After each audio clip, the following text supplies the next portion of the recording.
বর্তমান দিনে আর্থ্রাইটিস এই রোগটিতে ভুগছেন লক্ষ লক্ষ কোটি কোটি মানুষ আমাদের দেশে, আমাদের রাজ্যেও। তো এই আর্থ্রাইটিস রোগটিতে এটাকে কেন্দ্র করে কিছু ভুল ধারণা আমাদের মধ্যে আছে, মিসকনসেপশনস। আজকের আলোচনা করব সেই প্রসঙ্গে। 10টা প্রসঙ্গ আমি বলবো, 10 কমন মিসকনসেপশনস অ্যাবাউট আর্থ্রাইটিস। আমরা সরাসরি মিসকনসেপশনস বা ভুল ভ্রান্ত ধারণার মধ্যেই চলে যাই। আর্থ্রাইটিস কি, যন্ত্রণা, গাঁঠে ব্যথা, এগুলো তো আমরা জানি সব, কত ধরনের আর্থ্রাইটিস আছে, অস্টিও আর্থ্রাইটিস, রিউমাটয়েড আর্থ্রাইটিস। তো সেগুলো আলোচনা নয়, আমরা জাস্ট মিসকনসেপশনগুলো বোঝার চেষ্টা করি। প্রথম কথা, যে অনেকেই মনে করেন যে আর্থ্রাইটিস শুধু বয়স্কদের হয়, আর্থ্রাইটিস অনলি অ্যাফেক্টস এল্ডারলি। কিন্তু সত্যিটা তা নয়। আর্থ্রাইটিস যে কোনো বয়সেই হতে পারে, এমনকি বাচ্চাদেরও হতে পারে। আপনারা অনেকেই যারা স্বাস্থ্য সচেতন মানুষ, স্বাস্থ্য পত্রপত্রিকা পড়েন, তারা জুভেনাইল আর্থ্রাইটিস এই কথাটাও শুনেছেন। তো এমনকি 16 বছরের নিচের বাচ্চাদেরও কিন্তু আর্থ্রাইটিস হতে পারে। তাহলে arthritis only affects the elderly কথাটা ঠিক নয়। এবং অনেক অ্যাডাল্ট যারা 20 বছরের নিচে, 20 থেকে 30-এর মধ্যে, তাদেরও কিন্তু আর্থ্রাইটিস হতে পারে। তাহলে শুধুমাত্র বয়স্কদের হয় কথাটি ঠিক নয়। দ্বিতীয় পয়েন্ট, আর্থ্রাইটিস হচ্ছে জাস্ট একটা সাধারণ মানের জয়েন্ট পেন, জয়েন্টের যন্ত্রণা, হাঁটু ব্যথা, কোমর ব্যথা, কাঁধে ব্যথা, এরকমটা বলা হয়, কিন্তু সেটাও ঠিক নয়। Arthritis is just minor joint pain, এই কথাটা ঠিক নয়। সত্যিটা কি তাহলে? না, আর্থ্রাইটিস কখনো কখনো এত সিভিয়ার সিমটম ডেকে আনতে পারে, এত জটিল অবস্থা করতে পারে যে ক্রনিক পেন, মানে অনেক দিন ধরে প্রবল যন্ত্রণা হচ্ছে, সঙ্গে সোয়েলিং বা ফুলে যাওয়া, স্টিফনেস, শক্ত হয়ে যাওয়া, এবং সেই জয়েন্টের যে মোবিলিটি সেটাও কমে যেতে শুরু করে। আমরা বলি রিডিউসড মোবিলিটি।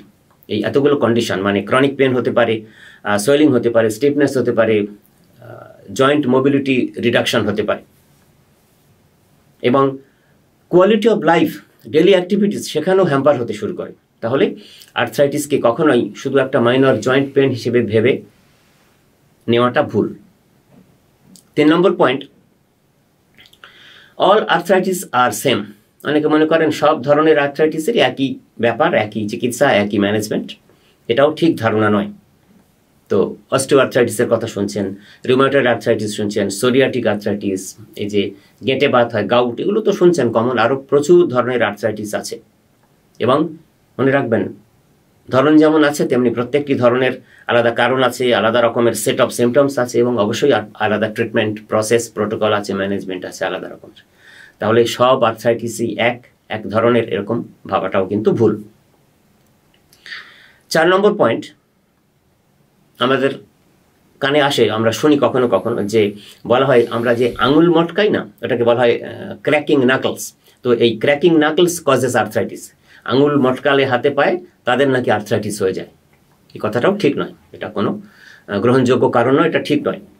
সত্যিটা হচ্ছে যেরকম কোনো সায়েন্টিফিক এভিডেন্সের কোনো সাপোর্ট কখনো পাওয়া যায়নি এটার এগেনস্টে।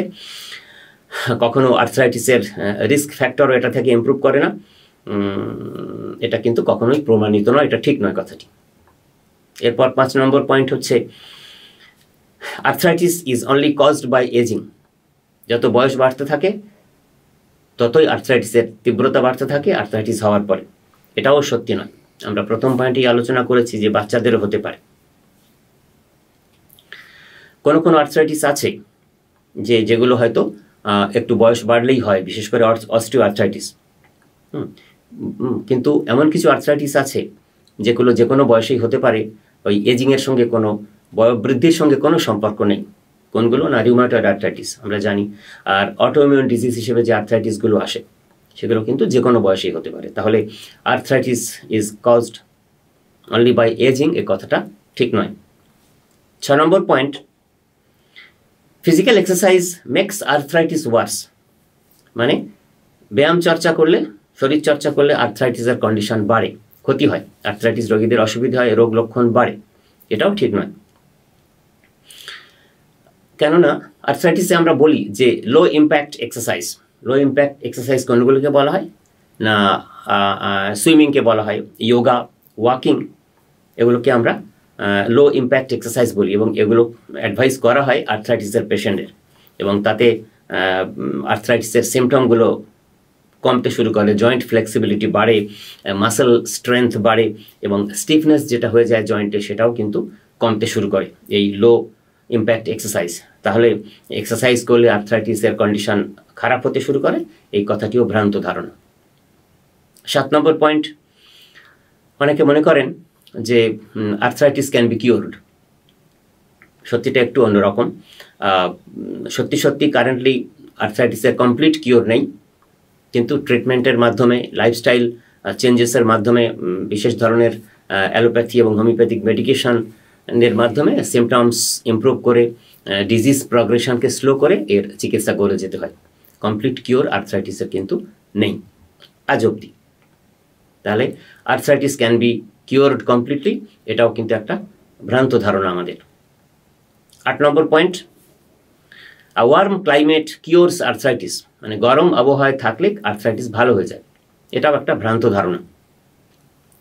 হ্যাঁ, একটু গরম ওয়েদারে আর্থ্রাইটিসের পেশেন্টরা যে যন্ত্রণা ফিল করে সেটা খানিকটা লেস হয়, কম হয়, একটু ভালো ফিল গুড হয়, কিন্তু এরকম কোনো প্রমাণিত গবেষণাপত্র নেই যে আপনি একটা স্পেসিফিক লোকেশনে গিয়ে থাকতে শুরু করলেন ওয়ার্ম ক্লাইমেটে আর যার কারণে আপনার আস্তে আস্তে আর্থ্রাইটিস সিমটম কমতে কমতে ভালো হয়ে গেল, এরকম কিন্তু কখনো ঘটেনি। ফলে এই যে worm climate cures arthritis permanently, এটাও কিন্তু একটা আমাদের ভুল ধারণা। 9 নম্বর পয়েন্ট, অনেকে মনে করেন যে যাদের লাইফস্টাইল হেলদি নয়, আনহেলদি লাইফস্টাইল, তাদের আনহেলদি লাইফস্টাইলের জন্যই নাকি আর্থ্রাইটিস হয়। And unhealthy lifestyle causes arthritis, এটাও ঠিক নয়। সত্যি কথাটা হচ্ছে, হ্যাঁ, লাইফস্টাইল ফ্যাক্টরসগুলো কিন্তু আমাদের অনেক কিছুতে ইম্প্যাক্ট করে। যেমন যদি ওভারওয়েট হয় এবং অ্যাক্টিভিটি লেভেল যদি প্রবল হয়, প্রচণ্ড হয়, আনম্যানেজেবল হয়, তাহলে আর্থ্রাইটিসের রিস্ক আসতে পারে। এবং কোনগুলো আসতে পারে, রিউমাটয়েড আর্থ্রাইটিস আসতে পারে বা জেনেটিক কারণে যেগুলো আসে, অটোইমিউন ডিজিজ আসে। শুধু যে লাইফস্টাইল চেঞ্জেসের কারণেই আর্থ্রাইটিস আসবে এটাও কিন্তু ঠিক নয়, অন্যান্য কারণগুলোও থেকেও আসতে পারে, যেমন বললাম অটোইমিউন ডিজিজ বা জেনেটিক ফ্যাক্টর, অটোইমিউন ফ্যাক্টর, এগুলোর কারণে। তাহলে আনহেলদি লাইফস্টাইলই একমাত্র আর্থ্রাইটিসের কারণ, এইটাও একটি অমূলক ধারণা আমাদের। 10 নম্বর পয়েন্ট এবং শেষ পয়েন্ট হচ্ছে এই যে আর্থ্রাইটিস সম্পর্কে মিসকনসেপশন। অনেকে মনে করেন যে অন্য কিছুতেই কোনো কিছু হয় না, শুধুমাত্র পেন কিলার খেয়েই আর্থ্রাইটিস ম্যানেজ করতে হয়, only pain killer manages arthritis. কিন্তু সত্যিটা ওরকম নয়। ট্রিটমেন্ট প্ল্যানে অনেক কিছুই আছে আর্থ্রাইটিসের এবং সেটা খুব কম্প্রিহেন্সিভ। মানে মেডিকেশন হতে পারে, অ্যান্টি ইনফ্লামেটরি মেডিকেশন থাকবে, কিন্তু সঙ্গে ফিজিক্যাল থেরাপি, ডিজিজ মডিফাইং বিভিন্ন ধরনের ড্রাগস আছে, লাইফস্টাইল চেঞ্জেস আছে, সঙ্গে যদি ডায়েট এবং এক্সারসাইজ এগুলোকে ইনকর্পোরেট করা হয় কম্প্রিহেন্সিভলি, তাহলে কিন্তু ওভারঅল যে ম্যানেজমেন্ট স্ট্র্যাটেজি তবেই সাকসেসফুল হবে। শুধুমাত্র পেন কিলার দিয়ে আর্থ্রাইটিসকে ম্যানেজ করা যাবে না। এই যে ধারণা পেন কিলার দিয়েই একমাত্র আর্থ্রাইটিস ম্যানেজ করা সম্ভব, এটিও একটি ভ্রান্ত ধারণা। তো আর্থ্রাইটিস নিয়ে যারা ভুগছেন তারা এই আলোচনাটি থেকে সচেতন হতে পারবেন বলে আমার বিশ্বাস। ধন্যবাদ।